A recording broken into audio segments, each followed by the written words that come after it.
नमस्कार दोस्तों। क्या आप भी एसएससी रेलवे और अन्य कॉम्पिटिटिव एग्जाम की तैयारी कर रहे हो तो ये वीडियो आपके लिए मोस्ट इंपोर्टेंट रहने वाला है। आज के इस वीडियो में हम कवर करेंगे एनवायरनमेंट और क्लाइमेट करंट अफेयर जो 2026-25 में पूछे गए थे।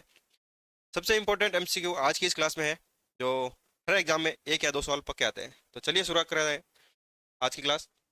आज का पहला सवाल है, COP30 का आयोजन कहाँ किया गया है? तो ये किया गया है ब्राजील के बेलम शहर में, जो 2025 में आयोजित हुआ था। अगला सवाल है, भारत ने अपनी गैर जीवाश्म ईंधन क्षमता का 50% लक्ष्य कब हासिल कर लिया है? तो ये कर लिया है जून 2025 तक। इसका लक्ष्य रखा गया है 2030 तक का। अगला सवाल, ट्रॉपिकल फॉरेस्ट फॉरएवर फैसिलिटी किस सम्मेलन के दौरान लॉन्च किया गया है? तो ये लॉन्च किया गया है COP30 के द्वारा। अगला सवाल, 2026 में संयुक्त राष्ट्र द्वारा किस अंतर्राष्ट्रीय वर्ष के रूप में घोषित किया गया है? तो ये किया गया है अंतर्राष्ट्रीय रैंगलैंड और चरवाहा वर्ष के रूप में। भारत का पहला शहर कौन सा है जिसे रामसर वेटलैंड सिटी का दर्जा मिला है? तो ये मिला है उदयपुर और इंदौर को। मस्ती योजना जो 2025 में चर्चा में रही, किस पारिस्थितिकी तंत्र के संरक्षण से संबंधित है? तो ये है मैंग्रोव वन को, इसमें है मैंग्रोव के संरक्षण में। वर्ष 2025-26 तक भारत में कुल कितनी ब्लू फ्लैग प्रमाणित बीच हो गई है? तो ये हो जाएगी 18 ब्लू फ्लैग प्रमाणित हो गई है भारत में। हाल ही में चर्चा में रहा एरिविन एनोमल्स ब्लू क्या है? तो ये एक प्रकार की तितली की प्रजाति है। क्या है? ये एक प्रकार की तितली की प्रजाति है। अगला सवाल है, विश्व सतत विकास शिखर सम्मेलन 2026 का आयोजन कहाँ होगा? तो ये होगा नई दिल्ली में। कहाँ होगा? विश्व सतत विकास शिखर सम्मेलन नई दिल्ली में आयोजित किया जाएगा। और किसके द्वारा किया जाता है? ये टिहरी के द्वारा आयोजित किया जाएगा। ग्लोबल फॉरेस्ट रिसोर्स असेसमेंट के अनुसार वन क्षेत्र के मामले में भारत विश्व में कौन सा स्थान रखता है?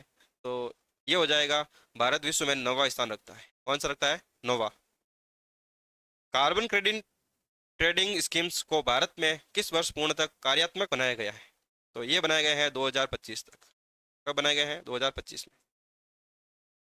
नियो 5IT ऐप जो फरवरी 2026 में चर्चा में रहा, किसके उपयोग के लिए किया जाता है? और नियोफाइट आईडी जो ये आक्रामक विदेशी पौधे होते की पहचान करने के लिए उपयोग में किया जाता है।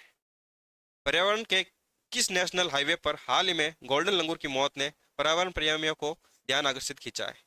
तो गोल्डन लंगूर की NH 117 पर मौत हो गई थी, जो असम में है। COP30 में अपनाया गया वेलम मिशन टू 1.5 का मुख्य उद्देश्य क्या है? तो इसका मुख्य उद्देश्य है ग्लोबल वार्मिंग को 1.5 डिग्री सेंटीग्रेड सीमित करने के लिए NDSC में तेजी लाना। अगला सवाल है, हाल ही में किस मंत्रालय ने पर्यावरण ऑडिट नियम 2025 पेश किया है? तो ये किया गया है पर्यावरण वन और जलवायु मंत्रालय के द्वारा पर्यावरण ऑडिट निगम 2025 पेश किया। मिशन लाइफ के तहत 2025 तक कितने लोगों को जागरूक करने का लक्ष्य रखा गया है? तो ये लक्ष्य रखा गया है 6 करोड़ से अधिक लोगों को जागरूक करने का लक्ष्य रखा गया है। यूएनई संयुक्त राष्ट्र पर्यावरण सभा का 7वां सत्र दिसंबर 2025 में कहाँ आयोजित होगा?